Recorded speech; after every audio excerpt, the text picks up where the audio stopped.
High students, welcome to our channel উত্থান।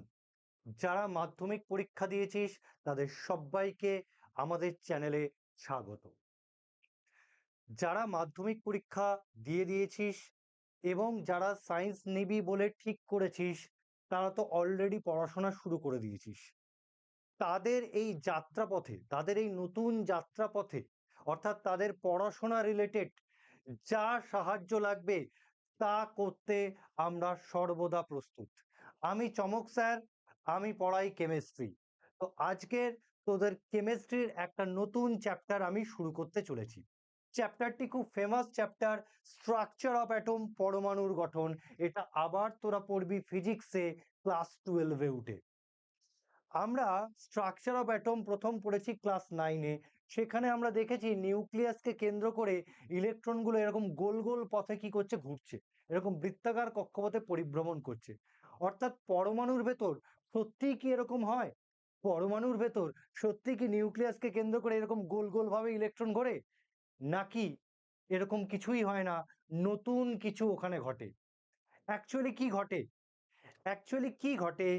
এর উত্তর তোকে যদি জানতে হয় তাহলে আমাদের সাথে তোকে জুড়ে থাকতে হবে, এবং সেই প্রশ্নের জবাব একটা ভিডিওতে দেওয়া সম্ভব নয়। যখন আমি এই চ্যাপ্টারটি পুরোপুরি শেষ করব, এই স্ট্রাকচার অফ অ্যাটমটি আমি পুরোপুরি শেষ করব, তখন তোরা এই প্রশ্নের জবাব পাবি যে পরমাণুর ভেতর নিউক্লিয়াসকে ঘিরে ইলেকট্রন কি এইভাবে গোল গোল করে ঘোরে, না অন্য কিছু হয়, পরমাণুর ভেতর অন্য কিছু ঘটে যেটা তোরা আজও শিখিসনি।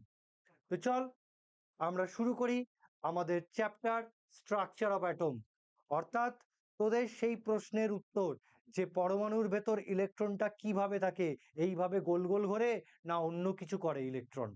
তো সেটা জানতে গেলে আমাদের পাশে থাকতে হবে। সেটার উত্তর একটা ভিডিওতে দেওয়া সম্ভব নয়। যখন আমি এই স্ট্রাকচার অফ অ্যাটম চ্যাপ্টারটি শেষ করব তখনই তোরা তোদের উত্তর পেয়ে যাবি। তো শুরু করি। স্ট্রাকচার অফ অ্যাটম, পরমাণুর গঠন।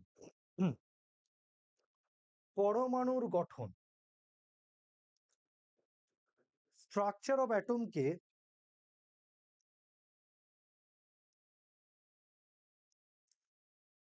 স্ট্রাকচার অফ অ্যাটমকে আমরা দুটো ভাগে বিভক্ত করতে পারি। একটা হচ্ছে নিউক্লিয়ার পার্ট, মানে নিউক্লিয় মধ্যস্থ অঞ্চল, এবং আর একটা হচ্ছে এক্সট্রা নিউক্লিয়ার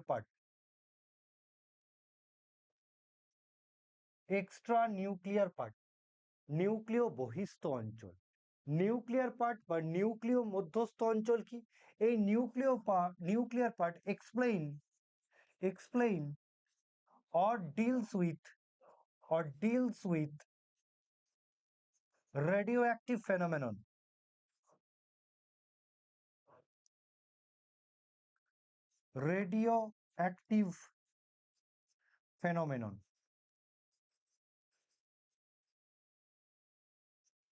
তাহলে পরমাণুর নিউক্লিয়াস মধ্যস্থ অঞ্চল, পরমাণুর ভেতর নিউক্লিয়াস মধ্যস্থ অঞ্চল পরমাণুর তেজস্ক্রিয়তা ধর্মের ব্যাখ্যা করে। কিন্তু এইটা আমাদের সিলেবাসে নেই, এই তেজস্ক্রিয়তাটা আমাদের সিলেবাসে নেই। আমাদের সিলেবাসে আমরা আলোচনা করব এক্সট্রা নিউক্লিয়ার পার্ট, অর্থাৎ নিউক্লিয়াস বহিস্থ ইলেকট্রন মহল অঞ্চল। নিউক্লিয়াস বহিস্থ ইলেকট্রন মহল অঞ্চল নিয়ে আমরা এই চ্যাপ্টারে আলোচনা করব। তো প্রথমে আমরা চলে যাই একদম ডাল্টনের পরমাণুবাদে। ডাল্টনের পরমাণুবাদে কি বলেছে? পরমাণু অত্যন্ত একটি ক্ষুদ্র কণা এবং পরমাণুকে ভাঙা যায় না, অর্থাৎ পরমাণু অবিভাজ্য। কি বলেছে? ডাল্টন বলেছে। ডাল্টন কি বলেছে? কোন মৌলের সবচেয়ে ক্ষুদ্রতম কণা হচ্ছে পরমাণু এবং পরমাণুকে ভাঙা যায় না, পরমাণু অবিভাজ্য। কিন্তু পরবর্তীকালে যখন ক্যাথোড রে, এক্স রে ইত্যাদি আবিষ্কার হলো, তখন আমরা জানতে পারলাম যে পরমাণু অবিভাজ্য নয়, পরমাণুকে ভাঙা যায়। পরমাণুকে ভাঙলে 35 ধরনের সাব অ্যাটমিক পার্টিকেল, মানে 35 ধরনের অপারমাণবিক কণা পাওয়া যায়। তার মধ্যে 3টি প্রধান কণা, ইলেকট্রন, প্রোটন, নিউট্রন। বাদ বাকিগুলো হচ্ছে আনস্টেবল পার্টিকেল বা অস্থায়ী কণা। অস্থায়ী কণার মধ্যে কারা আছে? পজিট্রন, নিউট্রিনো, অ্যান্টি নিউট্রিনো, পাই মেসন, পাই মেসনের মধ্যে পাই প্লাস, পাই জিরো, পাই মাইনাস, আলফা পার্টিকেলস, ডয়টেরন ইত্যাদি। তাহলে কি বললাম? পরবর্তীকালে যখন ক্যাথোড রে, এক্স রে ইত্যাদি আবিষ্কৃত হলো, তখন আমরা জানতে পারলাম পরমাণু পদার্থের সবচেয়ে ক্ষুদ্রতম কণা নয়, পরমাণুকে ভাঙা যায়। পরমাণুকে ভাঙলে আমরা 35 ধরনের সাব অ্যাটমিক পার্টিকেল পাই, যার মধ্যে 3টি মূল কণা, ইলেকট্রন, প্রোটন, নিউট্রন, বাদ বাকি অস্থায়ী কণা, যেমন positron, neutrino, anti neutrino, meson, alpha particles, beta particles, deuteron etcetera. হলো? তাহলে এবার আমরা আলোচনা করব ইলেকট্রন, প্রোটন, নিউট্রন, 3টি মূল কণা। ইলেকট্রন, যাকে আমরা E0-1 এইভাবে চিহ্নিত করতে পারি। প্রোটন, যাকে আমরা 1p1 এইভাবে চিহ্নিত করি। নিউট্রন, যাকে আমরা এইভাবে চিহ্নিত করি, এইভাবে আমরা চিহ্নিত করি। এবার এখান থেকে আমাদের কি পড়তে হবে? ইলেকট্রনের মাস আর চার্জ, প্রোটনের মাস আর চার্জ, নিউট্রনের মাস আর চার্জ। ইলেকট্রনের মাস কি? ইলেকট্রনের মাস হচ্ছে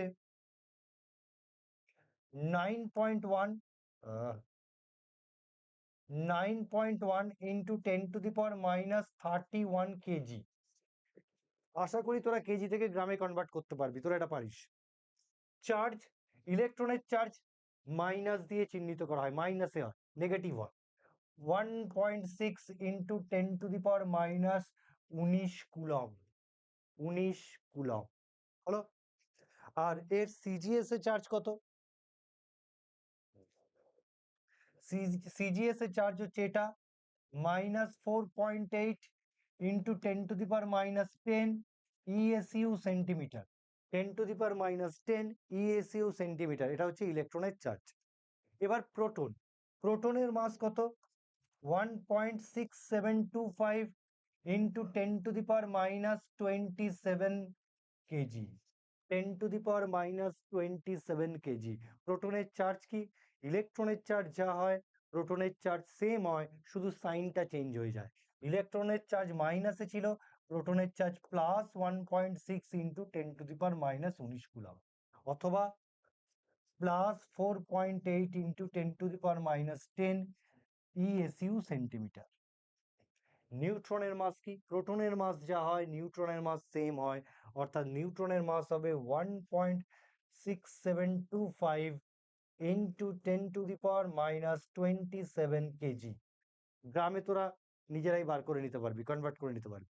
নিউট্রনের চার্জ কি? নিউট্রন একটা নিস্তড়িত কণা, অর্থাৎ নিউট্রনের চার্জ 0। ওকে, তার মানে আমাকে ইলেকট্রন, প্রোটন, নিউট্রনের মাস আর চার্জ এদের ভ্যালুগুলো তোদের জানতে হবে। তো এই গেল ইলেকট্রন, প্রোটন আর নিউট্রন। তো আমরা তো জানতে পারলাম যে পরমাণু কোনো একটা পদার্থের সবচেয়ে ক্ষুদ্রতম কণা নয়, পরমাণুকে ভাঙলেও পরমাণুর ভেতর ইলেকট্রন, প্রোটন, নিউট্রন পাওয়া যায়। কিন্তু প্রশ্ন হচ্ছে, পরমাণুর ভেতর ইলেকট্রনটাই বা কোথায় আছে? পরমাণুর ভেতর প্রোটনটাই বা কোথায় আছে? পরমাণুর ভেতর নিউট্রনটাই বা কোথায় আছে? অর্থাৎ পরমাণুর ভেতরকার চিত্র বা পারমাণবিক মডেল সম্বন্ধে আমাদের কোনো ধারণা ছিল না। প্রথম যেই দুই বিজ্ঞানী পারমাণবিক মডেল সম্বন্ধে ধারণা দেন, তারা হলেন থমসন মডেল আর 2 নম্বর রাদারফোর্ড অ্যাটমিক মডেল। এবার আমরা এই দুই অ্যাটমিক মডেল নিয়ে আলোচনা করব। তো প্রথমে আমরা থমসন অ্যাটমিক মডেল নিয়ে আলোচনা করব। এটা যেহেতু সিলেবাসে নেই, আমি লিখছি না, জাস্ট মুখে তোদের একবার রিকল করিয়ে দিচ্ছি। থমসন তার যে মডেলের প্রস্তাব করেন, তার মত অনুসারে তার পারমাণবিক মডেলটি ওয়াটারমেলন বা প্লাম পুডিং কেকের সাথে তুলনা করেন।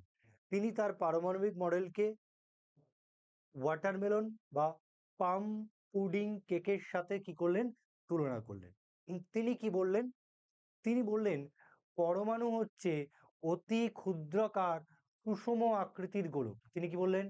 পরমাণু হচ্ছে অতি ক্ষুদ্রাকার সুষম আকৃতির গোলক, যার মধ্যে নেগেটিভ চার্জযুক্ত ইলেকট্রনগুলি এমনভাবে ছড়িয়ে থাকে যে পরমাণুর ভেতর মোট ধনাত্মক আধানকে প্রশমিত করতে পারে। কি বললেন? পরমাণুর ভেতর নেগেটিভ চার্জযুক্ত ইলেকট্রন এমনভাবে ছড়িয়ে থাকে যে পরমাণুর সমস্ত ধনাত্মক চার্জকে প্রশমিত করতে পারে। অর্থাৎ সোজা বাংলা ভাষায়, পরমাণুর ভেতর যতগুলি নেগেটিভ চার্জবাহী ইলেকট্রন থাকবে ঠিক ততগুলি পজিটিভ চার্জবাহী কণা বর্তমান। পরমাণুর ভেতর যতগুলি নেগেটিভ চার্জযুক্ত ইলেকট্রন থাকবে ঠিক ততগুলি ধনাত্মক চার্জবাহী কণা থাকবে। অর্থাৎ পরমাণুটি তড়িৎ নিরপেক্ষ হবে, পরমাণুটি ইলেকট্রিক্যালি নিউট্রাল হবে। কারণ যতগুলো নেগেটিভ চার্জযুক্ত ইলেকট্রন থাকছে ততগুলো পজিটিভ চার্জযুক্ত ধনাত্মক কণা থাকছে। তার মানে যতগুলো নেগেটিভ চার্জ হচ্ছে ঠিক ততগুলো পজিটিভ চার্জ থাকছে। মানে পরমাণু ওভারঅল কি ইলেকট্রিক্যালি নিউট্রাল। এটাই তার মডেলের সবচেয়ে বড় সাফল্য। তিনিই বললেন যে পরমাণু হচ্ছে প্রশম, পরমাণু হচ্ছে ইলেকট্রিক্যালি নিউট্রাল। আর তিনি কি বললেন? আর তিনি বললেন যে পরমাণুর ভেতর ইলেকট্রনগুলি এমনভাবে ছড়িয়ে থাকে যে দেখে মনে হয় কোনো পুডিং বা কেকের মধ্যে কিসমিসগুলো যেমনভাবে ছড়িয়ে থাকে ঠিক সেরকম দেখতে লাগে। তাহলে কি বললাম? পরমাণুগুলির ভেতর ইলেকট্রন এমনভাবে ছড়িয়ে থাকে যেমন কেক বা পুডিংয়ের ভেতর কিসমিসগুলো যেভাবে ছড়িয়ে থাকে ঠিক সেই রকমই দেখতে লাগে। এটাই হচ্ছে তার থমসনের পারমাণবিক মডেল। এবার এই থমসনের পারমাণবিক মডেলের অনেক ত্রুটি আছে। প্রথম ত্রুটি, বিভিন্ন পরীক্ষালব্ধ ফলাফল থেকে জানা গেছে যে পরমাণুর ভেতর ধনাত্মক চার্জগুলো ছড়িয়ে থাকে না, ধনাত্মক চার্জ পরমাণুর কেন্দ্রে থাকে, যাকে আমরা বলি নিউক্লিয়াস। ২ নম্বর, এই মডেলের সাহায্যে পারমাণবিক বর্ণালীর কোনো ব্যাখ্যা করা যায় না। ৩ নম্বর, এই মডেলটি একটি 2 ডাইমেনশনাল, কিন্তু পরমাণুর প্রকৃত গঠন কি 3 ডাইমেনশনাল। এই থমসন মডেলের পরে আসে এবং যেখান থেকে আমরা শুরু করব সেটা হচ্ছে রাদারফোর্ড অ্যাটমিক মডেল, অত্যন্ত ইম্পর্টেন্ট। তো এবার আমরা পড়ব রাদারফোর্ড পারমাণবিক মডেল বা রাদারফোর্ড অ্যাটমিক মডেল। তো রাদারফোর্ড তার অ্যাটমিক মডেল প্রস্তাব করেন এই এক্সপেরিমেন্টের পর। আলফা কণার বিচ্ছুরণ পরীক্ষা, স্ক্যাটারিং অফ আলফা পার্টিকেলস, এই এক্সপেরিমেন্টের পর তিনি যে সিদ্ধান্তে আসেন তার সিদ্ধান্তগুলো নিয়ে তৈরি হয়েছে রাদারফোর্ড পারমাণবিক মডেল। হলো? তাহলে চলো এবার আমরা শুরু করি আলফা কণার বিচ্ছুরণ পরীক্ষা বা স্ক্যাটারিং অফ আলফা পার্টিকেল এক্সপেরিমেন্টটা কি। এখানে বলে রাখা দরকার রাদারফোর্ড পারমাণবিক মডেল বা এই এক্সপেরিমেন্টটা কেন বিখ্যাত? নিউক্লিয়াস আবিষ্কারের জন্য বিখ্যাত। রাদারফোর্ডের পারমাণবিক মডেল নিউক্লিয়াসের আবিষ্কারের জন্য বিখ্যাত। এখানে আরো একটা কথা বলে দিই, রাদারফোর্ড যে অ্যাটমিক মডেল তৈরি করবেন এই ভেবে এই এক্সপেরিমেন্টটা করেননি। তিনি জাস্ট আলফা কণার বিহেভিয়ার জানার জন্য এই এক্সপেরিমেন্টটা করেছেন। কিন্তু ফরচুনেটলি বলিস বা আনফরচুনেটলি বলিস, তিনি শেষ অবধি তৈরি করে ফেললেন একটা পারমাণবিক মডেল। ঠিক আছে? তো চল এক্সপেরিমেন্টটা আমরা শুরু করি। তিনি কি করলেন? একটা পর্দা নিলেন। হলো? পর্দার সামনে তিনি একটা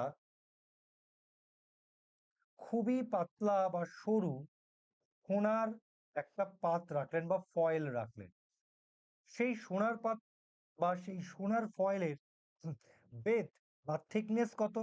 0.304 মিলিমিটার পুরু।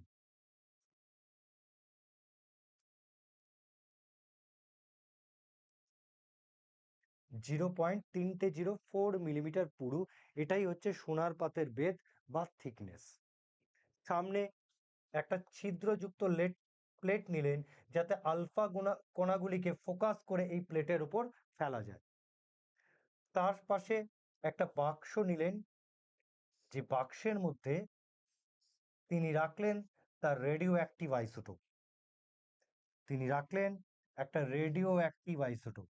এই বাস্কের মধ্যে তিনি রাখলেন একটা রেডিও অ্যাক্টিভ আইসোটোপ।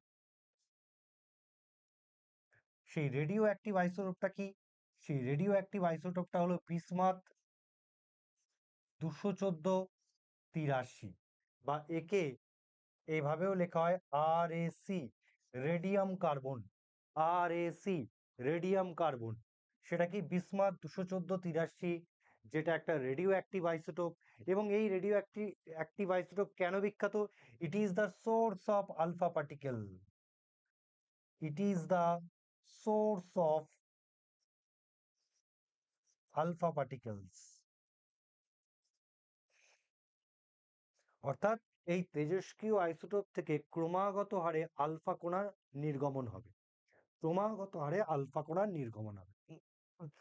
পুরো পরীক্ষাটা তিনি একটা বায়ু শূন্য নলে সংগঠিত করেন। একটা বায়ু শূন্য নলের ভিতর পুরো পরীক্ষাটা তিনি করেন। এবং এইখানে যে পর্দা আছে, পর্দার ওপর তিনি জিঙ্ক সালফাইডের একটা কোটিং দেন। পর্দার ওপর জিঙ্ক সালফাইডের একটা কি দেন? প্রলেপ বা কোটিং দেন। কেন কোটিং দেন? যখনই আলফা পার্টিকেল এই পর্দায় এসে আঘাত করবে, সঙ্গে সঙ্গে একটা উজ্জ্বল আলোর ঝলকানি দেখা যাবে। কেন? জিঙ্ক সালফাইড থাকার জন্য। তাহলে ZnS বা জিঙ্ক সালফাইডের জন্য যখনই পর্দায় এসে আলফা কণা আঘাত করবে, সঙ্গে সঙ্গে উজ্জ্বল আলো স্ফুলিঙ্গ দেখা যাবে, এবং সেখান থেকে আমরা আলফা কণার গতিপথ সঠিকভাবে নির্ণয় করতে পারবো। সেই জন্য পর্দাটাকে জিঙ্ক সালফাইড দ্বারা কোটিং করা হয়, বা রং করা হয়, বা প্রলেপ করা হয়। এই তো গেল পরীক্ষার অ্যারেঞ্জমেন্ট। এই পরীক্ষার অবজারভেশন কি? এই পরীক্ষার অবজারভেশনে দেখা যাচ্ছে বেশিরভাগ আলফা কণা সোজা সোনার পাতে এসে আঘাত করছে। বেশিরভাগ আলফা কণা সোজা সোনার পাতকে ভেদ করে পর্দায় গিয়ে আঘাত করছে। বেশিরভাগ আলফা কণা সোজা সোনার পাতকে ভেদ করে সরল রেখায় গিয়ে সোজাসুজি পর্দায় গিয়ে আঘাত করছে। এটা হচ্ছে 1 নম্বর অবজারভেশন। 2 নম্বর অবজারভেশন, দুটো বা একটি আলফা কণা, প্রায় 20,000-এর মধ্যে দুটি কি একটি আলফা কণা। কি বলছি? প্রায় 20,000-এর মধ্যে, মানে 20,000 খানা আলফা কণা যদি আমি পাস করাই সোনার পাত দিয়ে, তাহলে সেই 20,000-এর মধ্যে দুটো বা একটা আলফা কণা, 20,000-এর মধ্যে দুটো বা একটা আলফা কণা সোনার পাতকে আঘাত করার পর 90 ডিগ্রি বা তার বেশি কোণে কি হচ্ছে? বিক্ষেপিত হচ্ছে। তাহলে এই রেডিও অ্যাক্টিভ আইসোটোপ থেকে যদি 20,000 আলফা কণা নির্গত হয়, তাহলে সেই 20,000 আলফা কণার মধ্যে বেশিরভাগ সোজাসুজি সোনার পাতকে ভেদ করে পর্দায় গিয়ে আঘাত করছে। কিন্তু দুটো বা একটি আলফা কণা সোনার পাতকে আঘাত করার পর 90 ডিগ্রি বা তার বেশি কোণে ডান দিকে ও বাঁ দিকে কি হচ্ছে? বিক্ষেপিত হচ্ছে। এবং একটি আলফা কণা যে পথে আসছে ঠিক সেই পথে ফিরে যাচ্ছে, অর্থাৎ 180 ডিগ্রি কোণে বিক্ষেপিত হচ্ছে। এটাই হচ্ছে তো এই এক্সপেরিমেন্টের রাদারফোর্ড এক্সপেরিমেন্টের অবজারভেশন। এবার এই অবজারভেশনগুলো থেকে তিনি যে সিদ্ধান্তে আসেন, সেটাই হচ্ছে রাদারফোর্ড অ্যাটমিক মডেল। সেটাই হচ্ছে আমার রাদারফোর্ড অ্যাটমিক মডেল।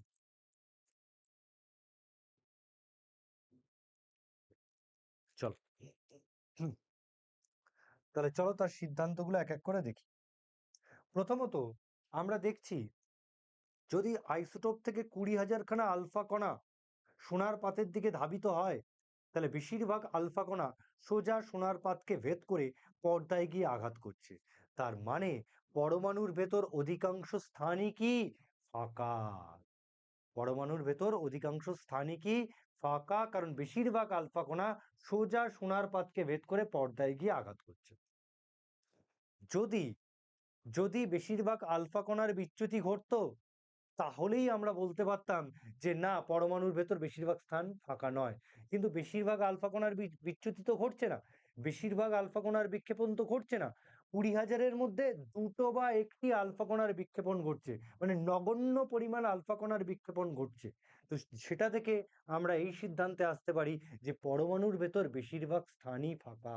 এবং সেই কারণে 20,000-এর মধ্যে 2টি কি একটি আলফা কণার বিক্ষেপণ ঘটছে, আর বেশিরভাগ আলফা কণা সোজা সোনার পরমাণুকে ভেদ করে পর্দায় গিয়ে কি করছে? আঘাত করছে। তো সেটাই লেখা আছে, পরমাণুর ভেতর বেশিরভাগ অংশই কি? ফাঁকা। নেক্সট, এবার দুটো বা একটা আলফা কণা কিন্তু 90 ডিগ্রি বা তার বেশি কোণে বিক্ষেপিত হচ্ছে। তার মানে কি স্যার? তার মানে দেখো, আলফা কণা কি? আলফা কণা বা আলফা পার্টিকেল, বলছে আলফা পার্টিকেল হচ্ছে 2 একক পজিটিভ চার্জবাহী, 2 একক পজিটিভ চার্জবাহী, 2 একক পজিটিভ চার্জবাহী হিলিয়াম আয়ন। মানে এরকম 2 একক পজিটিভ চার্জবাহী হিলিয়াম আয়ন, এটা হিলিয়াম 2+4 2 আয়ন। তার মানে আলফা পার্টিকেল কি? পজিটিভ চার্জ যুক্ত, এবং আলফা পার্টিকেলের মাস কত? 4 AMU, যথেষ্ট ভারী একটা কণা। আলফা কণার মাস 4 AMU, মানে আলফা কণা যথেষ্ট একটা ভারী কণা, একটা ভারী কণা। তাহলে আমরা কি জানতে পারছি?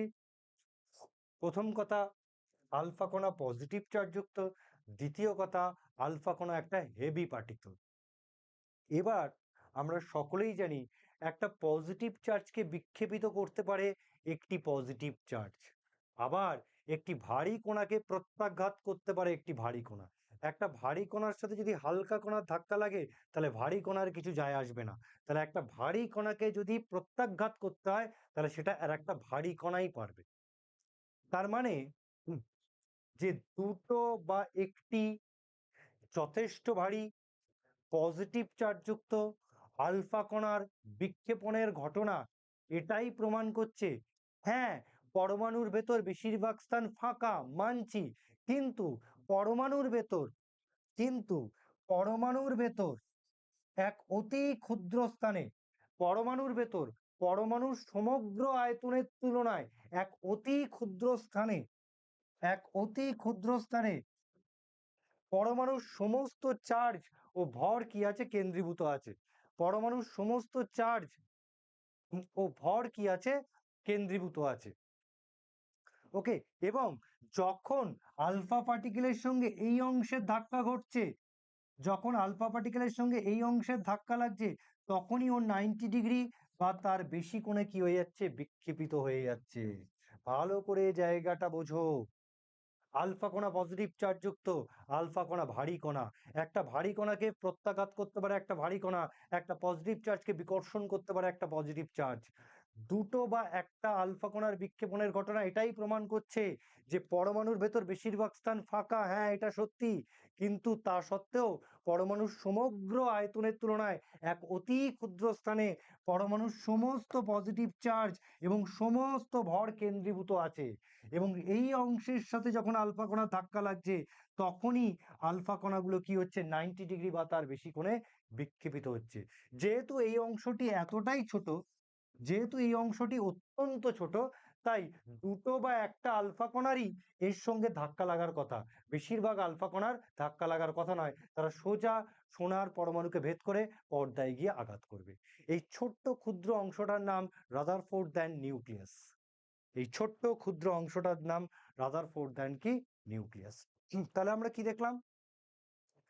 তাহলে আমরা কি দেখলাম? যে পরমাণুর সমগ্র আয়তনের তুলনায় নিউক্লিয়াসের আয়তন কি? অত্যন্ত ক্ষুদ্র, এবং নিউক্লিয়াসের চার্জ কি? Positive charge. ওকে, তাহলে পরমাণুর সমগ্র আয়তনের তুলনায় নিউক্লিয়াসের আয়তন কি? অত্যন্ত ক্ষুদ্র। মানে পরমাণুটাকে তুমি যদি একটা ক্রিকেট স্টেডিয়াম ভাবো, তাহলে তার পিচটা হচ্ছে, ক্রিকেট স্টেডিয়ামের পিচটা হচ্ছে নিউক্লিয়াস, ক্রিকেট স্টেডিয়ামের পিচ হচ্ছে নিউক্লিয়াস, এতটাই পার্থক্য। এবং সেটা আমি তোমাকে অঙ্ক করে দেখিয়ে দিচ্ছি, দেখো। এবং এখান থেকে কিন্তু নিটেও কোশ্চেন এসছে নিউক্লিয়াসের আয়তন আর পরমাণুর আয়তন এদের রেশিও নিয়ে, নিটে কোশ্চেনও এসছে, দেখো দেখাচ্ছি। হুম, পরমাণুর ব্যাস,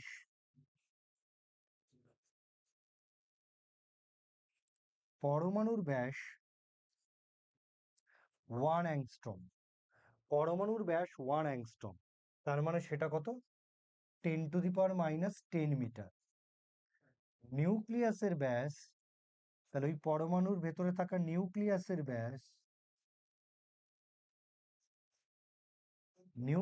ব্যাস, ওয়ান ফার্মি। ওয়ান ফার্মি মানে কত মিটার? 10⁻15 মিটার। হলো। এবার আমি কি করছি, এবার আমি করছি পরমাণুর আয়তন, পরমাণুর আয়তন ডিভাইড বাই নিউক্লিয়াসের আয়তন।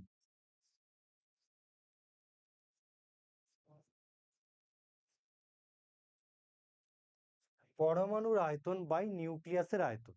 আয়তন বার করার ফর্মুলা কি? আয়তন বার করার ফর্মুলা হচ্ছে আমরা জানি 4/3 πr³, যেখানে আর হচ্ছে ব্যাসার্ধ। কিন্তু আমি এখানে কি লিখেছি? পরমাণুর ব্যাস। ব্যাস থেকে ব্যাসার্ধ কি করে বার করে? ব্যাসকে 2 দিয়ে ভাগ করলেই পাওয়া যায় ব্যাসার্ধ, আমরা জানি। তাহলে পরমাণুর আয়তন কি হবে? 4/3 πr³ ব্যাসার্ধ কিউব। তো পরমাণুর ব্যাস হচ্ছে 10⁻10 ডিভাইড বাই 2 এর হোল কিউব, ডিভাইড বাই 2 এর হোল কিউব, কারণ আমাকে ব্যাসার্ধ বার করতে হবে। নিউক্লিয়াসের আয়তন কি হবে? 4/3 পাই, এখানে কি হবে? 10⁻15 বাই 2 এর হোল কিউব, এর হোল কিউব। তাহলে এবার দেখো, 4/3 কেটে গেল, পাই পাই কেটে গেল, নিচের 2 কিউব, ওপরের 2 কিউব কি হয়ে গেল? কেটে গেল। তাহলে পড়ে থাকছে কি? 10⁻30, 10⁻30, নিচে পড়ে থাকছে 10⁻45। তাহলে শেষমেশ কি পড়ে থাকছে? পরমাণুর আয়তনকে লিখলাম ভি অ্যাটম, নিউক্লিয়াসকে আয়তন লিখলাম ভি এনইউ। তাহলে 10⁻30 ডিভাইড বাই 10⁻45, তাহলে উপরে গেলে কি হবে? 10⁻15। উপরে গেলে কি হবে? 10⁻15। তার মানে দেখো, V atom divide by V nucleus is equal to 10⁻15। অর্থাৎ পরমাণুর আয়তন নিউক্লিয়াসের আয়তনের তুলনায় 10⁻15 গুণ বড়। ভাবো, 10⁻15 গুণ বড়, মানে একের পর যদি 15টা শূন্য বসালে যত গুণ বড় হয়, ঠিক তত গুণই বড়। মানে এতটাই ডিফারেন্স পরমাণুর আয়তন আর নিউক্লিয়াসের আয়তনের মধ্যে। নেক্সট নেক্সট নেক্সট নেক্সট আর কি জানছি? আর জানছি যে রাদারফোর্ড বললেন ইলেকট্রনগুলি নিউক্লিয়াসকে কেন্দ্র করে বিভিন্ন বৃত্তাকার কক্ষপথে পরিভ্রমণ করে। পরমাণুর ভেতর ইলেকট্রনগুলি নিউক্লিয়াসকে কেন্দ্র করে বিভিন্ন বৃত্তাকার কক্ষপথে পরিভ্রমণ করে। মানে এই নিউক্লিয়াস, তাহলে এই হচ্ছে আমার একটা এনতম কক্ষ। এইভাবে ইলেকট্রন কি করে? ঘুরে বেড়ায়। এই যে, এই হচ্ছে ইলেকট্রন এইভাবে ঘুরে বেড়ায়, বিভিন্ন বৃত্তাকার কক্ষপথে পরিভ্রমণ করে। এইবার এখানে আসছে আসল মজা। সেটা কি? ইলেকট্রন, ইলেকট্রনের চার্জ কি? নেগেটিভ। নিউক্লিয়াসের চার্জ কি? পজিটিভ। ইলেকট্রনের ভর নগণ্য, নিউক্লিয়াস কি? যথেষ্ট ভারী। নিউক্লিয়াস কি? যথেষ্ট ভারী, কারণ পরমাণুর সমস্ত ভর নিউক্লিয়াসের মধ্যেই কেন্দ্রীভূত থাকে। তবে নিউক্লিয়াস কি? যথেষ্ট ভারী। তাহলে নিউক্লিয়াস যথেষ্ট ভারী, পজিটিভ চার্জযুক্ত। ইলেকট্রন নগণ্য ভরযুক্ত এবং নেগেটিভ চার্জযুক্ত। আমরা জানি পজিটিভ নেগেটিভকে কি করে? আকর্ষণ করে। তাহলে ভাবো, একটা ভারী পজিটিভ চার্জযুক্ত নিউক্লিয়াস ইলেকট্রনটাকে আকর্ষণ করছে। তাহলে আকর্ষণ করলে কি হবে? ইলেকট্রনটা একদম নিউক্লিয়াসের ওপর গিয়ে কি করবে? আছড়ে পড়বে। অর্থাৎ পরমাণুর ভেতর ইলেকট্রনের কোনো অস্তিত্বই থাকবে না। কিন্তু আমরা জানি পরমাণুর ভেতর ইলেকট্রনের অস্তিত্ব প্রমাণিত। তো যখন রাদারফোর্ডকে প্রশ্ন করা হলো যে যে নিউক্লিয়াসের আকর্ষণ বলের প্রভাবে ইলেকট্রনগুলো তো নিউক্লিয়াসের উপর আছড়ে পড়ার কথা, কই আছড়ে তো পড়ছে না, এর কারণ কি? তখন রাদারফোর্ড এই কোশ্চেনের উত্তর কিভাবে দিচ্ছেন? রাদারফোর্ড এই কোশ্চেনের উত্তর দিচ্ছেন এইভাবে যে দেখো, হুম, যখন যখন কোনো একটা পার্টিকেল বৃত্তাকার কক্ষপথে এইভাবে আবর্তন করে, তখন সেই পার্টিকেলের উপর একটা কেন্দ্র বহির্মুখী বলের সৃষ্টি হয়, যাকে বলা হয় অপকেন্দ্র বল। ওকে, তুমি চিন্তা করে দেখো, যদি তুমি একটা ঢিলকে সুতোয় বেঁধে সেই সুতোর একটা প্রান্ত তোমার আঙুলে বেঁধে এইভাবে ঢিলটাকে ঘোরাও, ঘোরাচ্ছ, ঘোরাতে ঘোরাতে কোনোভাবে যদি সুতোটা কেটে যায়, তাহলে ঢিলটা কি তোমার পায়ের কাছে এসে পড়বে, না ঢিলটা তোমার থেকে দূরে সরে গিয়ে কোনো এক জায়গায় পড়বে? ঢিলটা তোমার থেকে দূরে সরে যাবে, না তোমার পায়ের কাছে এসে পড়বে? তুমি দেখবে যদি সুতোটা কেটে যায়, ঢিলটা আমার থেকে দূরে সরে গিয়ে কোনো একটা জায়গায় পড়বে। তার মানে কোনো একটা পার্টিকেল যখন এরকম বৃত্তাকার কক্ষপথে আবর্তন করে একটা নির্দিষ্ট গতিবেগে, সেই পার্টিকেলের উপর একটা কেন্দ্র বহির্মুখী বলের সৃষ্টি হয়, যে কেন্দ্র বহির্মুখী বলকে বলা হয় অপকেন্দ্র বল। তো ইলেকট্রনের ওপর তাই তৈরি হয়েছে, অপকেন্দ্র বলের সৃষ্টি হয়েছে। হুম, তাহলে এখানে রাদারফোর্ড আরো বললেন যে এখানে দুই ধরনের ফোর্সের সৃষ্টি হচ্ছে। কি? এক, নিউক্লিয়াসের পজিটিভ চার্জ, ইলেকট্রনের নেগেটিভ চার্জ। এই নিউক্লিয়াসের পজিটিভ চার্জ আর ইলেকট্রনের নেগেটিভ চার্জের মধ্যে যে আকর্ষণ বলটা তৈরি হচ্ছে, সেটা হচ্ছে কুলম্বীয় আকর্ষণ বল বা স্থির তাড়িতিক আকর্ষণ বল।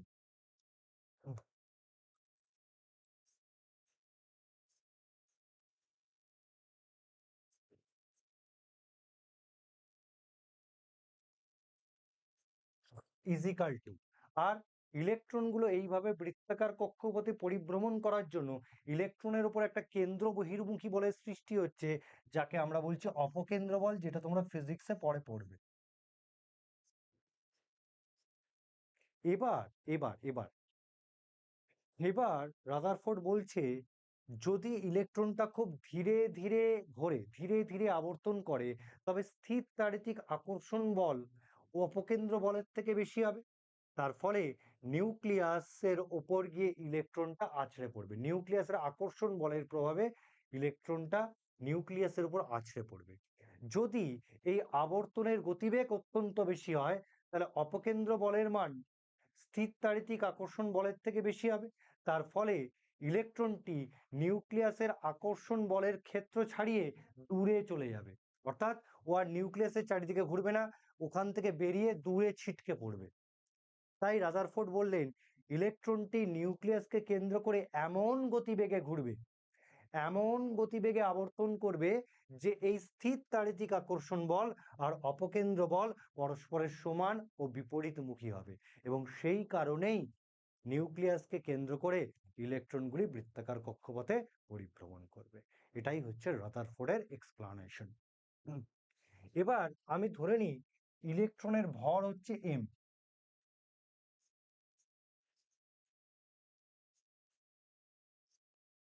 ভি হচ্ছে ইলেকট্রনের বেগ।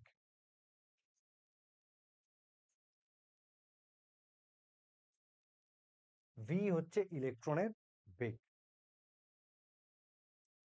ই, ই হচ্ছে ইলেকট্রনের চার্জ।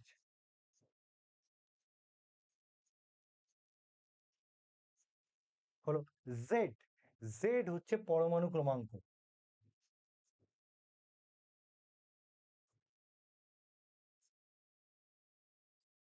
এবার আমার প্রশ্ন, তাহলে নিউক্লিয়াসের চার্জ কত?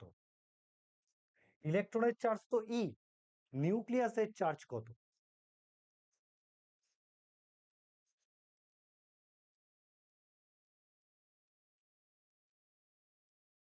নিউক্লিয়াসের চার্জ কত? নিউক্লিয়াসের চার্জ কত? কত হবে নিউক্লিয়াসের চার্জ? তোমাদের কি মনে হচ্ছে নিউক্লিয়াসের চার্জ কত হবে? দেখো, নিউক্লিয়াসের চার্জ পজিটিভ। কেন? আমরা জানি নিউক্লিয়াসের মধ্যে প্রোটন থাকে। প্রোটনের চার্জ যেহেতু পজিটিভ, তাই নিউক্লিয়াসের চার্জও কি পজিটিভ। এবার নিউক্লিয়াসের মধ্যে কতগুলি প্রোটন থাকবে আমরা কি করে বার করব? সেটা বার করা যায় পরমাণু ক্রমাঙ্কের সাহায্যে। পরমাণু ক্রমাঙ্ক যদি ৮ হয়, তাহলে নিউক্লিয়াসের ভেতর ৮টা প্রোটন থাকে। পরমাণু ক্রমাঙ্ক যদি ১০ হয়, তাহলে নিউক্লিয়াসের ভেতর ১০টা প্রোটন থাকে। এখানে পরমাণু ক্রমাঙ্ক কি ধরেছি? জেড। পরমাণু ক্রমাঙ্ক কি ধরেছি? জেড। অর্থাৎ নিউক্লিয়াসের মধ্যে কতগুলো প্রোটন আছে? নিউক্লিয়াসের মধ্যে জেড সংখ্যক প্রোটন আছে। এবার নিউক্লিয়াসের মোট চার্জ কার উপর নির্ভর করে? নিউক্লিয়াসের মোট চার্জ ইজিক্যাল টু প্রোটনগুলির মোট চার্জ। হলো? এবার আমাকে বলো, একটি প্রোটনের চার্জ কত? একটি প্রোটনের চার্জ ই। কেন? কারণ আমরা শুরুতেই পড়েছি, ইলেকট্রনের চার্জ যা হয় প্রোটনের চার্জ তাই হয়, শুধুমাত্র সাইনের পার্থক্য। ইলেকট্রনের চার্জ নেগেটিভ হয়, প্রোটনের চার্জ সমতুল্য হয় তবে সেটা পজিটিভ হয়। তো যেহেতু ইলেকট্রনের চার্জ আমি ই ধরেছি, তাহলে প্রোটনের চার্জও কি হবে? ই। এবার আমার নিউক্লিয়াসের মধ্যে কতগুলো প্রোটন আছে? জেড সংখ্যক প্রোটন আছে, কারণ জেড হচ্ছে পরমাণু ক্রমাঙ্ক। তাহলে জেড সংখ্যক প্রোটনের চার্জ কত? জেডই। তাহলে নিউক্লিয়াসের চার্জ কি হবে? কত হবে? জেডই। কারণ আমি কি বলেছি? নিউক্লিয়াসের চার্জ ইজ ইকাল টু প্রোটনের চার্জ। আর প্রোটন কতগুলো আছে? যেহেতু পরমাণু ক্রমাঙ্ক জেড, তাই নিউক্লিয়াসে এই মুহূর্তে জেড সংখ্যক প্রোটন আছে। একটি প্রোটনের চার্জ ই, জেড সংখ্যক প্রোটনের চার্জ জেডই, অর্থাৎ নিউক্লিয়াসের চার্জ কত হবে? জেডই। নিউক্লিয়াসের চার্জ কত হবে? জেডই। বলো। এবার এবার আমরা দেখি স্থির তাড়িতিক আকর্ষণ বল কি করে বার করে। স্থির তাড়িতিক আকর্ষণ বল বা কুলম্বীয় আকর্ষণ বল। স্থির তাড়িতিক আকর্ষণ বল বা কুলম্বীয় আকর্ষণ বল। দেখো,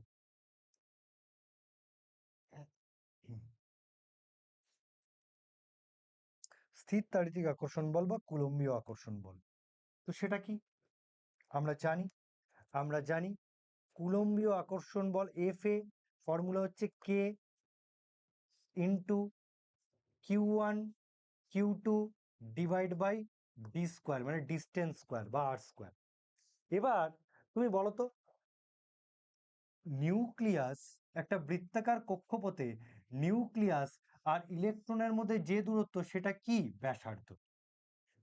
একটা বৃত্তাকার কক্ষপথে ইলেকট্রন আর নিউক্লিয়াসের মধ্যে যে দূরত্ব সেটাই হচ্ছে কি আমার ব্যাসার্ধ। সেটাকে আমি ধরে নিচ্ছি আর, সেটাকে আমি ধরে নিচ্ছি আর। তাহলে আরটা কি?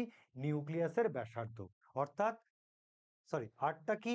পরমাণুর ব্যাসার্ধ। আরটা কি? পরমাণুর ব্যাসার্ধ, মানে নিউক্লিয়াস থেকে ইলেকট্রন পর্যন্ত দূরত্ব। নিউক্লিয়াস থেকে ইলেকট্রন পর্যন্ত দূরত্ব। এবার তাহলে আমার স্থির তাড়িতিক আকর্ষণ বল কি হবে?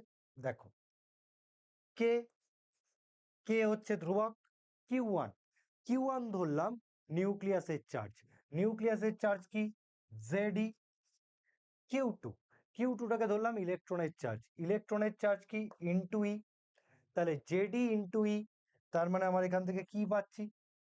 তাহলে আমি এখান থেকে পাচ্ছি জেডি স্কোয়ার। Z D square. এবার আর স্কোয়ার মানে ডিস্টেন্স, এখানে নিউক্লিয়াস আর ইলেকট্রনের মধ্যে ডিস্টেন্স কত? আর। তাহলে K Z D square by R square. আরটা কি? পরমাণুর ব্যাসার্ধ। পরমাণুর কক্ষের ব্যাসার্ধ। পরমাণুর কক্ষের ব্যাসার্ধ ইজিক্যাল টু অপকেন্দ্র বলের রাশিমালা কি?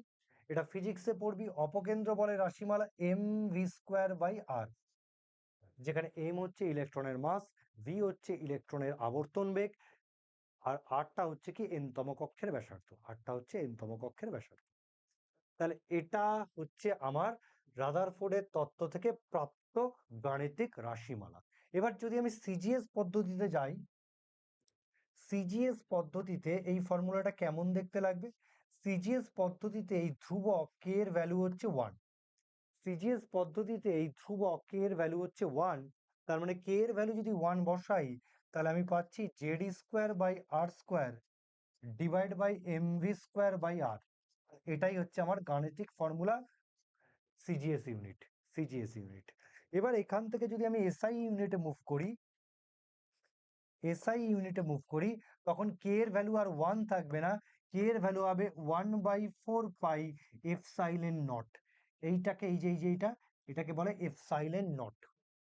হলো। তাহলে তখন ফর্মুলাটা কি দাঁড়াচ্ছে? তখন ফর্মুলাটা দাঁড়াচ্ছে Z square by R square. K এর ভ্যালু কি বসাতে হবে? 1/4 পাই এপসাইলন নট। তার মানে আমার নিচে চলে আসবে 4 pi epsilon naught equal to M V square by R. এটা হচ্ছে আমার এসআই ইউনিটে রাদারফোর্ড পারমাণবিক মডেলের গাণিতিক রাশিমালা। এবার স্যার এই এপসাইলন নটটা কি স্যার? এই এপসাইলন নটটা তোমরা পাবে স্থির তড়িৎ পড়ার সময় ফিজিক্সে। এই এপসাইলন নটটাকে বলা হয় শূন্য মাধ্যমে তড়িৎ ভেদ্যতা, ইংলিশে বলে পারমিটিভিটি কনস্ট্যান্ট। শুধু এইটুকুনি জেনে রাখবে, পারমিটিভিটি কনস্ট্যান্ট, শূন্য মাধ্যমে তড়িৎ ভেদ্যতা। এর ভ্যালুটা মনে রাখতে হবে। ভ্যালুটা কত? 8.854 into 10 to the power 12 into 10 to the power 12 Faraday per meter. 10 to the power minus 12 farad per metre. Farad per metre, এটাই হচ্ছে আমার পারমিটিভিটি কনস্ট্যান্টের ভ্যালু। বলো, আর এটাই হচ্ছে সিজিএস ইউনিটে রাদারফোর্ডের গাণিতিক রাশিমালা, এটা হচ্ছে এসআই ইউনিটে রাদারফোর্ড থেকে প্রাপ্ত গাণিতিক রাশিমালা। বলো, এই ছিল আমার রাদারফোর্ডের পারমাণবিক মডেল। আর এবার আমরা পড়ব এই মডেলের লিমিটেশন বা এই মডেলের ত্রুটি কি কি আছে। চল, তো এই মডেলের প্রথম ত্রুটি হচ্ছে এই মডেলের সাহায্যে যে পারমাণবিক মডেলটি আমি পাচ্ছি সেই পারমাণবিক মডেলের স্টেবিলিটি থাকছে না, এই পরমাণুর মডেলের কোনো অস্তিত্বই থাকছে না এই মডেল অনুযায়ী। স্যার কি করে? এই যে রাদারফোর্ড এত কষ্ট করে যে পারমাণবিক মডেল বানালো, তার কোনো স্টেবিলিটি নেই, তার কোনো অস্তিত্বই নেই, কি করে? তাহলে এই মডেলের সাহায্যে পরমাণুর স্থায়িত্ব ব্যাখ্যা করা যাচ্ছে না। এই মডেলের সাহায্যে যে পারমাণবিক মডেলটা আমরা তৈরি করেছি তার কোনো স্টেবিলিটি নেই, তার স্থায়িত্ব ব্যাখ্যা করা যাচ্ছে না। কি করে? এর কারণ হচ্ছেন একজন বিজ্ঞানী। সেই বিজ্ঞানীর নাম ম্যাক্সওয়েল।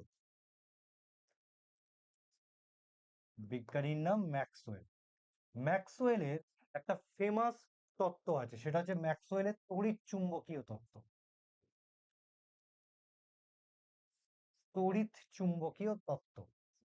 সেই তড়িৎ চুম্বকীয় তত্ত্ব অনুসারে কি বলছে? ম্যাক্সওয়েল বলছেন যে কোনো গতিশীল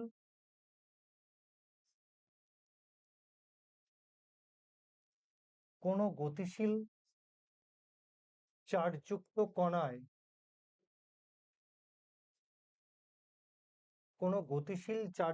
কণায় ত্বরণ সৃষ্টি হলে বা অ্যাক্সিলারেশন তৈরি হলে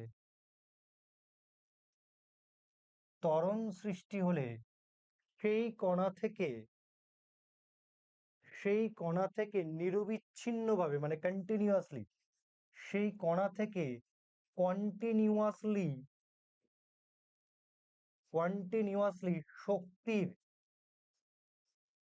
শক্তির নির্গমন ঘটবে।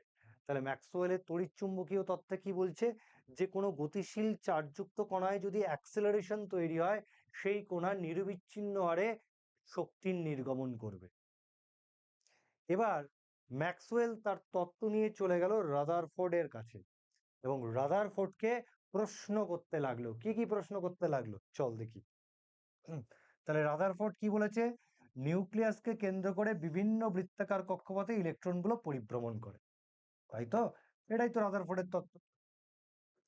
তো ম্যাক্সওয়েল রাদারফোর্ডকে বলল, তোমার পারমাণবিক মডেলের কোনো স্টেবিলিটি নেই, তোমার পারমাণবিক মডেলের কোনো অস্তিত্বই নেই, এক্সিস্টই করে না তোমার রচিত পারমাণবিক মডেল।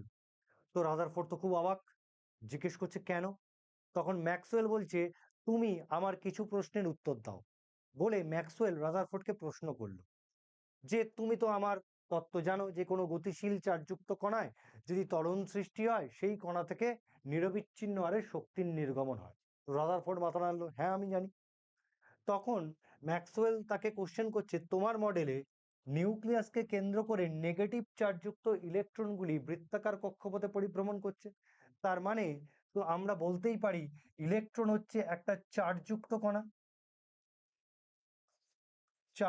কণা।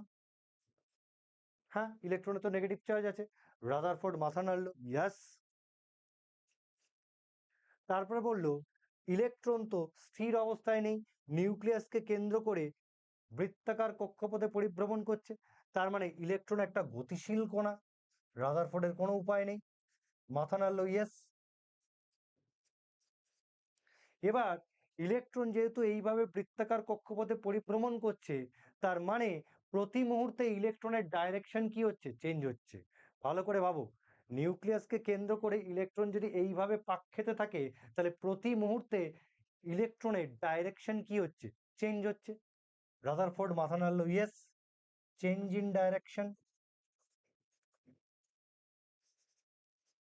চেঞ্জ ইন ডাইরেকশন, রাদারফোর্ড বলল ইয়েস। আর যখন ডাইরেকশন চেঞ্জ হচ্ছে তার মানে সেখানে ভেলোসিটিরও পরিবর্তন হচ্ছে, বেগের পরিবর্তন হচ্ছে। Change in velocity, change in velocity, Rutherford বলল ইয়েস। আচ্ছা কি করে স্যার ডাইরেকশন চেঞ্জ হলে ভেলোসিটি চেঞ্জ হয়? তুমি চিন্তা করো, তুমি একটা সাইকেল নাও, সাইকেল নিয়ে প্রথমে স্ট্রেট ওয়াইজ গেলে, সরল রেখায় গেলে, তারপরে ডান দিকে বাঁক নিলে, ডান দিকে বাঁক নিয়ে আবার বাঁ দিকে বাঁক নিলে। এবার তুমি চিন্তা করো, যতবার তুমি সাইকেলটাকে ঘোরাবে, যতবার তুমি সাইকেলের দিক পরিবর্তন করবে, যতবার তুমি বাঁক নেবে, তোমাকে প্রথমে স্পিডটাকে কমাতে হবে, তারপর তুমি গিয়ে বাঁক নেবে, আবার স্পিড বাড়াবে, আবার যখন বাঁক নিতে যাবে আবার সাইকেলের স্পিড কমাবে, তারপরে বাঁকটা নেবে, আবার তারপরে তোমার সাইকেলের স্পিড তুমি বাড়াতে পারো। তার মানে যখনই তুমি ডাইরেকশন চেঞ্জ করছো, যখনই তুমি বাঁক নিচ্ছ, তোমাকে সাইকেলের স্পিডটা কমাতে হচ্ছে, তারপরে গিয়ে সাইকেলের স্পিডটা তুমি বাড়াচ্ছ। তার মানে তোমার ভেলোসিটির কি হচ্ছে, চেঞ্জ হচ্ছে। ডাইরেকশন চেঞ্জ হলে ভেলোসিটি কি হয়ে যায়, চেঞ্জ হয়ে যায়। ইয়েস। এইবার ভেলোসিটি যদি চেঞ্জ হয় তার মানে সেখানে অ্যাক্সিলারেশন বা ত্বরণের সৃষ্টি হয়, সেখানে অ্যাক্সিলারেশন বা ত্বরণের সৃষ্টি হয়। রাদারফোর্ডের কিচ্ছু করার নেই, রাদারফোর্ড নিরুপায় হয়ে মাথা নাড়লো, ইয়েস। তার মানে এইবার ম্যাক্সওয়েল রাদারফোর্ডকে চেপে ধরলো যে দেখো তোমার ইলেকট্রন গতিশীল চার্জযুক্ত কণা, তাতে তৈরি হয়েছে ত্বরণ, তাতে তৈরি হয়েছে অ্যাক্সিলারেশন। তার মানে তোমার ইলেকট্রন থেকে নিরবিচ্ছিন্ন হারে শক্তির বিকিরণ হবে। রাদারফোর্ডকে তো মেনেই নিতে হলো যে তার যে প্রস্তাবিত মডেল, সেই প্রস্তাবিত মডেল অনুযায়ী ইলেকট্রন নিরবিচ্ছিন্ন হারে শক্তির বিকিরণ করবে। ইলেকট্রন এইভাবে নিরবিচ্ছিন্ন হারে শক্তির বিকিরণ করবে। তাহলে ইলেকট্রন যদি কন্টিনিউয়াসলি শক্তির বিকিরণ করে, তাহলে ইলেকট্রনের শক্তি কি হয়ে যাবে, ক্রমশ কমে যাবে। ইলেকট্রনের শক্তি যত কমবে, ইলেকট্রনের ভেলোসিটি বা আবর্তন বেগ কি হয়ে যাবে, কমে যাবে। আর ইলেকট্রনের আবর্তন বেগ যদি কমে যায়, তাহলে নিউক্লিয়াসের আকর্ষণ বলের প্রভাবে কি হবে, নিউক্লিয়াসের আকর্ষণ বলের প্রভাবে ইলেকট্রন এইভাবে মাকড়সার জালের মতো পথ অতিক্রম করে নিউক্লিয়াসের উপর আছড়ে পড়বে। অর্থাৎ পরমাণুর ভেতর ইলেকট্রনের কোনো অস্তিত্বই থাকবে না, অর্থাৎ পরমাণুর স্টেবিলিটিই হবে না, পরমাণুর কোনো অস্তিত্বই থাকবে না, পরমাণুর ভেতর কোনো ইলেকট্রনের অস্তিত্বই থাকবে না। কিন্তু আমরা জানি প্রকৃতপক্ষে পরমাণুর ভেতর ইলেকট্রনের অস্তিত্ব প্রমাণিত। তাহলে এখানেই রাদারফোর্ডের পারমাণবিক মডেল ব্যর্থ হয়ে গেল। এটা হচ্ছে মেইন রিজন।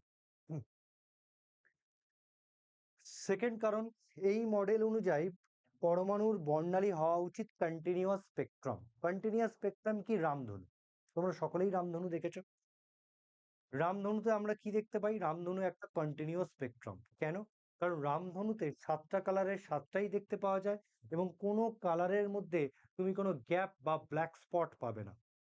কন্টিনিউয়াস স্পেকট্রাম এরকম রামধনুর মতোই হয়, যেখানে 7টা কালারের মধ্যে তুমি 7টা কালারই দেখতে পাবে, এবং তার মধ্যে কোনো গ্যাপ বা ব্ল্যাক স্পেস তুমি খুঁজে পাবে না। ওকে। এবার এই মডেল অনুযায়ী কি হচ্ছে, ইলেকট্রন নিরবিচ্ছিন্ন হারে শক্তি নির্গত করছে। তো নিরবিচ্ছিন্ন হারে যদি শক্তি নির্গত ইলেকট্রন করেই থাকে, তাহলে ওর স্পেকট্রাম কি হবে, কন্টিনিউয়াস স্পেকট্রাম হবে। ওর স্পেকট্রাম কি হওয়া উচিত, কন্টিনিউয়াস স্পেকট্রাম। কিন্তু আমরা জানি, যেটা দেখা গেছে, পরীক্ষালব্ধ ফলাফলগুলি প্রমাণ করছে যে পরমাণুর প্রকৃত বর্ণালী হচ্ছে বিচ্ছিন্ন রেখা বর্ণালী। পরমাণুর প্রকৃত বর্ণালী হচ্ছে বিচ্ছিন্ন রেখা বর্ণালী, লাইন স্পেকট্রাম। আচ্ছা স্যার, লাইন স্পেকট্রাম কি? লাইন স্পেকট্রাম হচ্ছে এমন একটা স্পেকট্রাম যে তোমার ফটোগ্রাফির প্লেটের উপর, তোমার ফটোগ্রাফিক প্লেটের উপর, এইটা যদি ফটোগ্রাফির প্লেট হয়, ফটোগ্রাফির প্লেট দেখতে কালো রঙের হয়, সেখানে 7টা কালারের মধ্যে তুমি 7টা কালার দেখতে পাবে না, 2টো কি 3টে কালার দেখতে পাবে, এবং সেটা রেখার মতো উজ্জ্বল হবে। এইরকম রেখার মতো একটা লাল কালার দেখা গেল, আর তার কিছুক্ষণ পর একটা রেখার মতো একটা ইয়েলো কালার দেখা গেল, এবং 2টো কালারের মধ্যে একটা ব্ল্যাক স্পট বা একটা স্পেস থাকবে। দেখো 2টো কালারের মধ্যে একটা স্পেস আছে। ওকে। তাহলে তারাই হচ্ছে লাইন স্পেকট্রাম, যেখানে 7টা কালারের 7টা কালারই আমি দেখতে পাবো না, দুটো কি তিনটে কালার দেখতে পাবো এবং কালারগুলো একটা লাইনের মতো দেখতে লাগবে এবং দুটো কালারের মাঝখানে একটা ব্ল্যাক স্পেস থাকবে বা ব্ল্যাক স্পট থাকবে, এরকমই দেখতে রেখামণ্ডলী। হুম, হলো এটাই। তাহলে এই হলো রাদারফোর্ড অ্যাটমিক মডেলের সীমাবদ্ধতা। আচ্ছা, এর পরের দিন আমরা শুরু করব বোরস অ্যাটমিক মডেল। তো বোরস অ্যাটমিক মডেল শুরু করার আগে আর একটা তত্ত্ব আমরা জেনে নিই, খুব ইম্পর্টেন্ট, খুব ইম্পর্টেন্ট। সেটা হচ্ছে প্লাঙ্কের কোয়ান্টাম তত্ত্ব। প্লাঙ্কের কোয়ান্টাম তত্ত্ব, এটা একটু শুনেন। প্লাঙ্ক বললেন যে দেখো, যখন কোনো পরমাণু শক্তির বিকিরণ করে বা শক্তির শোষণ করে, সেই বিকিরণ বা শোষণ নিরবিচ্ছিন্ন বা কন্টিনিউয়াসলি হয় না, সেটা মাঝে মধ্যে প্যাকেট প্যাকেট রূপে হয়। অর্থাৎ শক্তির বিকিরণ বা শক্তির শোষণ মাঝে মধ্যে ঘটে এবং মাঝে মধ্যে একটা প্যাকেট প্যাকেট রূপে পূর্ণ সংখ্যার গুণিতকে শক্তির শোষণ বা বিকিরণ ঘটে। এটা কি বলল? প্ল্যাঙ্ক বলল, বিজ্ঞানী প্ল্যাঙ্ক বললেন। তিনি বললেন এই নির্দিষ্ট পরিমাণ শক্তিকে তিনি নাম দিলেন কোয়ান্টাম। আলোর ক্ষেত্রে এই কোয়ান্টামকে বলা হয় ফোটন। তাহলে তিনি কি বললেন? তিনি বললেন কোনো পরমাণু থেকে যে শক্তি শোষণ বা নির্গমন হয় সেটা কন্টিনিউয়াসলি হয় না, সেটা মাঝে মধ্যে প্যাকেট প্যাকেট রূপে পূর্ণ সংখ্যার গুণিতকে ঘটে। এই নির্দিষ্ট পরিমাণ শক্তিকে উনি নাম দেন কোয়ান্টাম। আলোর ক্ষেত্রে এই কোয়ান্টামটাকে বলা হয় ফোটন। তিনি আরো বললেন যে এক একটি কোয়ান্টাম বা ফোটনে যত পরিমাণ শক্তি নিহিত থাকে, এক একটি কোয়ান্টাম বা এক একটি ফোটনে নির্দিষ্ট পরিমাণ শক্তি কি থাকে? সঞ্চিত থাকে। এই শক্তির মান, এই শক্তির মান বিকিরণের কম্পাঙ্কের সমানুপাতিক হয়। তাহলে এক একটি কোয়ান্টাম বা ফোটনের মধ্যে যতটা পরিমাণ শক্তি নিহত থাকে বা এক একটি কোয়ান্টাম বা ফোটন যে পরিমাণ শক্তির বিকিরণ করে, তা বিকিরণের কম্পাঙ্কের কি হয়? সমানুপাতিক হয়। তাহলে আমি যদি দেখি একটি ফোটনের শক্তি, একটি ফোটনের শক্তি, একটি ফোটনের শক্তি ই, অর্থাৎ একটি ফোটন যে পরিমাণ শক্তির বিকিরণ করবে সেই বিকিরিত শক্তি হচ্ছে ই, যেটা বিকিরণের কম্পাঙ্কের সমানুপাতিক। তাহলে ই ভ্যারিজ অ্যাজ নিউ। নিউটা কি? কম্পাঙ্ক বা ফ্রিকোয়েন্সি। হলো। এবার কম্পাঙ্ক বার করা হয় কি করে? কম্পাঙ্ক বার করার ফর্মুলা হচ্ছে সি বাই ল্যামডা, যেখানে সিটা কি স্যার? আলোর বেগ। স্যার ল্যামডাটা কি স্যার? ল্যামডাটা হচ্ছে তরঙ্গ দৈর্ঘ্য বা ওয়েভলেন্থ। তাহলে আমরা দেখছি কম্পাঙ্কের সমানুপাতিক কিন্তু তরঙ্গ দৈর্ঘ্যের ব্যস্তানুপাতিক। তাহলে এখান থেকে আমি লিখতে পারি ই ইজিক্যাল টু, যদি আমাকে সমানুপাতিক থেকে ইজিক্যাল টু করতে হয় তাহলে একটা ধ্রুবক আনতে হবে, সেই ধ্রুবকটা হচ্ছে H. E equal to H nu. এখান থেকে ই ইজিক্যাল টু এইচ নিউ এর জায়গায় বসাতে পারি সি বাই ল্যামডা। হলো। যেখানে এইচটা কি?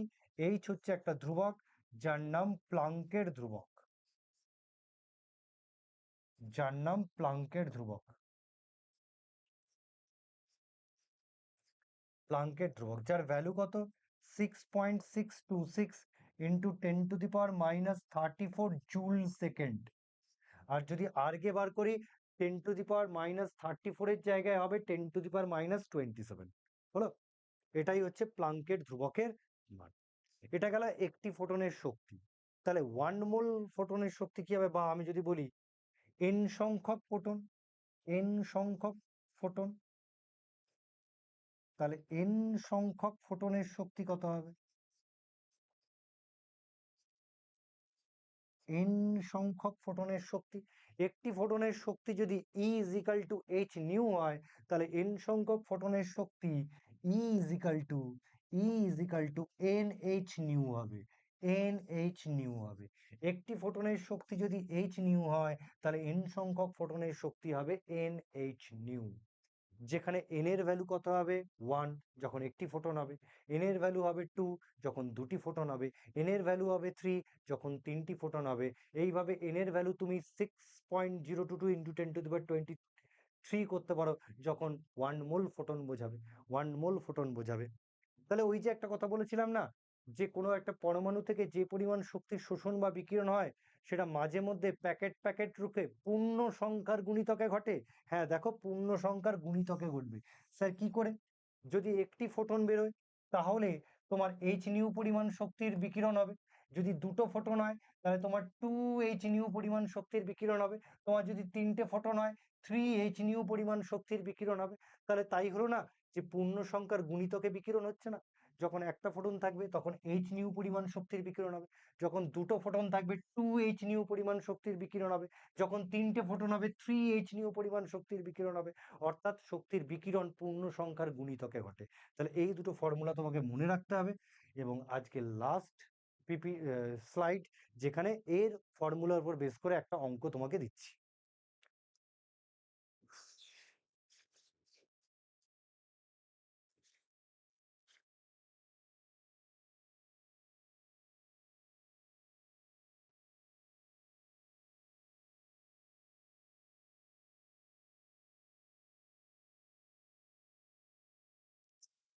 দেখো, তোমাকে বলেছে 600 ওয়াট একটি এইচজি ল্যাম্প থেকে 313.3 ন্যানোমিটার তরঙ্গ দৈর্ঘ্য বিশিষ্ট বিকিরণ নির্গত হয়। তাহলে প্রতি সেকেন্ডে ওই ল্যাম্প থেকে কতগুলি ফোটন নির্গত হবে? প্রতি সেকেন্ডে ওই ল্যাম্প থেকে কতগুলি ফোটন নির্গত হবে? কি করে করব? চলো দেখি অ্যান্সার। তাহলে আমাকে তরঙ্গ দৈর্ঘ্য কত বলেছে? 313.3 ন্যানোমিটার, মানে এটাকে মিটারে কনভার্ট করলে কত হবে? 313.3 ইন্টু 10⁻⁹ মিটার, কারণ 1 nanometre is equal to 10⁻⁹ metre. হলো? আচ্ছা, এবার ল্যাম্পের শক্তি কত বলেছে? 600 জুল, 600 ওয়াট। আচ্ছা, প্রতি সেকেন্ডে কতগুলো ফোটন নির্গত হবে? আচ্ছা চলো, তাহলে এক্ষেত্রে যখন আমার তরঙ্গ দৈর্ঘ্য 313.3 10⁻⁹ তাহলে সেক্ষেত্রে প্লাঙ্কের সূত্র অনুযায়ী কত পরিমাণ শক্তির নির্গমন ঘটবে? সেটা হচ্ছে E is equal to H nu. এখান থেকে ফর্মুলা যাবে H C by lambda. H C by lambda, H এর ভ্যালু আমি কি ধরবো? 6.6 ইন্টু 10⁻34 ইন্টু সি এর ভ্যালু কত? 3 ইন্টু 10⁸ মিটার পার সেকেন্ড। আর ল্যামডার ভ্যালু কত? এই তো দিয়ে দিয়েছে, 313.3 ইন্টু 10⁻⁹। তাহলে হিসাব করে বলো কত আসছে? কত আসছে হিসাব করে?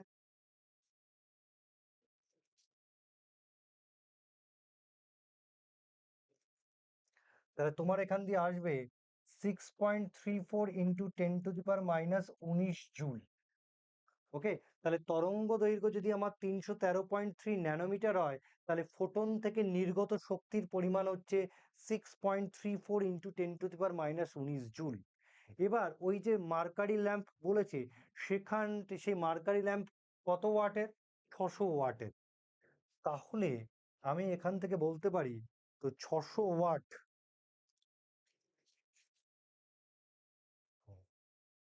তাহলে আমার ল্যাম্পের ক্ষমতা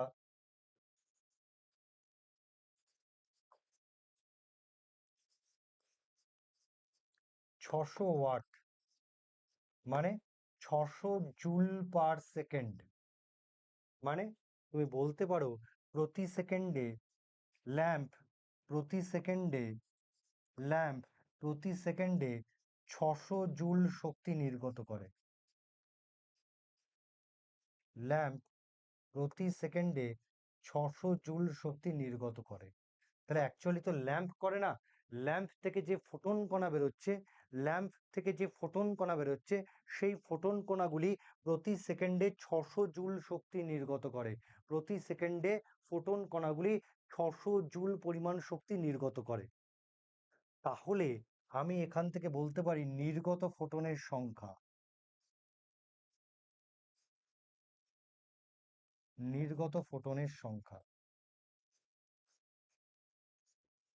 এই যে যেটা বেরিয়েছে, এটা বেরিয়েছে একটি ফোটনের শক্তি। এই যে যেটা আমি বার করেছি, এটা হচ্ছে একটি ফোটনের শক্তি। তাহলে 6.34 ইন্টু 10⁻⁻19 জুল শক্তি নির্গমন করে একটি ফোটন, তাহলে 600 জুল শক্তি নির্গমন করে কতগুলো ফোটন? তাহলে কি করে বার করব? এই 600 জুলকে আমি যদি 6.34 ইন্টু 10⁻⁻19 দিয়ে ভাগ করি, তাহলেই আমার ফোটন সংখ্যা বেরিয়ে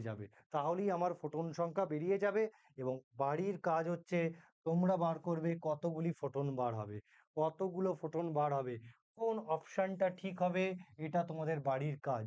কোন অপশনটা ঠিক হবে, এটা তোমাদের বাড়ির কাজ। শুধু তোমরা ক্যালকুলেশন করে বলবে কোন অপশনটি ঠিক হবে। তাহলে ক্লাসটিকে এখানেই শেষ করছি। কেমন লাগলো ক্লাসটিকে জানিও।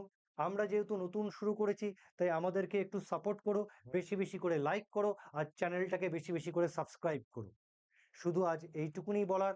নেক্সট ক্লাসে আমি পড়াবো বোরস অ্যাটমিক মডেল, তার এক্সপ্লানেশন, হাইড্রোজেন স্পেকট্রাম। ওকে, তাহলে আজকের ক্লাসটিকে এখানেই শেষ করছি। নেক্সট ক্লাসে দেখা হচ্ছে।